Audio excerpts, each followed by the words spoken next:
Good morning everyone and welcome to Transformation Tuesday. Today we're going to talk about Maria, and I can just see in the frame of that picture my little poo cup on the bench there. So Maria is a 49-year-old mother of one. She has a really stressful job and she came to me initially for reflux, extreme fatigue and constipation. So I'm Ange Sinclair and I'm the digestive detective. So Maria was referred to me by her osteopath. She'd had reflux for a little while and it didn't seem to be getting better with what she was doing. She'd been to the doctor and the doctor suggested that she go on a proton pump inhibitor. She wasn't keen to do that at all. So some of the things that can cause reflux, we have a connector between our esophagus and our stomach, and it's called the lower esophageal sphincter. So that tone can open and close if we've got too much pressure in our belly, if we're carrying too much weight, some things like that. If you have a really acidic diet, so a diet not very high in fruit and vegetables and lots of carbohydrates and things. The proton pump inhibitors that her doctor wanted her to take, for some people, these can make acid reflux much worse over time. Iron deficiency, because you don't absorb, your hydrochloric acid doesn't work as well, so the food tends to sit there for longer and produces a bit of backflow with acid. What else? Being overweight, which I mentioned before. Wearing clothes that are too tight for you, that are really restrictive around your middle, can be problematic. SIBO, so small intestinal bacterial overgrowth. I do see reflux a little bit with that, and I see this a lot with this is no offense to F45 girls, but I do see a few F45 girls that on this really restricted carbohydrate diet, and they're really low in carbs, like less than 20 or 30 grams of carbs a day. I do find that they have lots of reflux issues around that. So for Maria though, her fatigue was so great. She was having around 5 cups of coffee, 5 cups of coffee a day. So I thought we needed to start there and wean her back on those coffees. So for 30 days, we restricted her coffee and her black tea intake because I didn't want her to swap one for the other.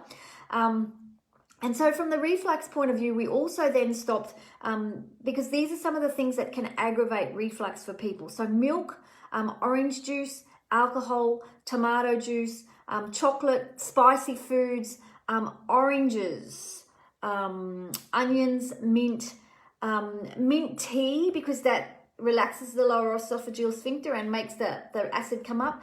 Some toothpaste, some gums, especially the peppermint toothpaste and peppermint gums. They're not real great for that either. Gluten we did for a period of time, and eggs. So we did this just for 30 days to see if that would make a difference to her.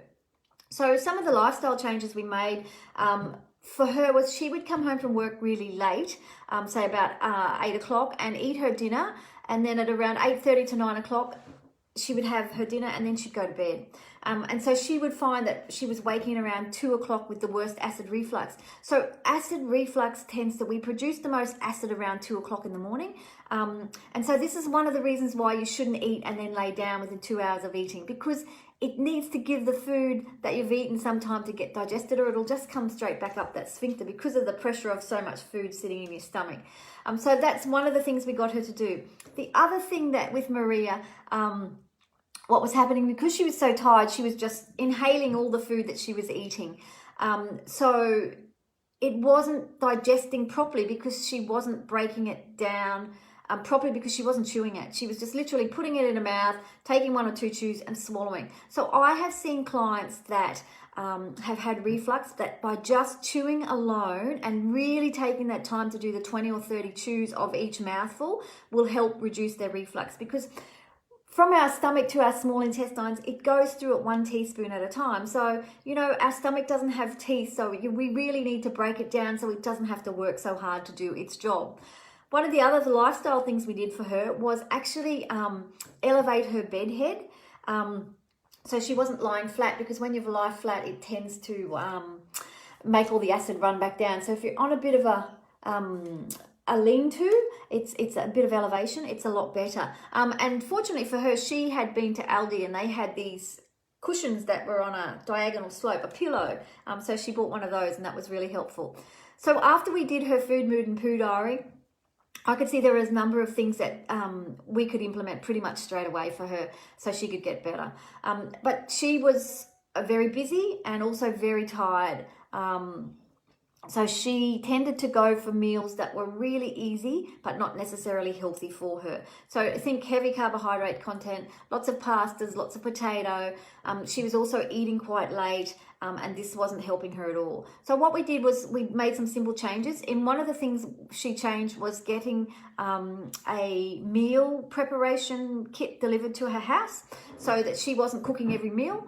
That, you know, her daughter could take some responsibility for that, which worked really, really well, because her daughter was so excited to try all these new recipes, and she made fantastic things with lots of fruit and veg in them, so which was really good.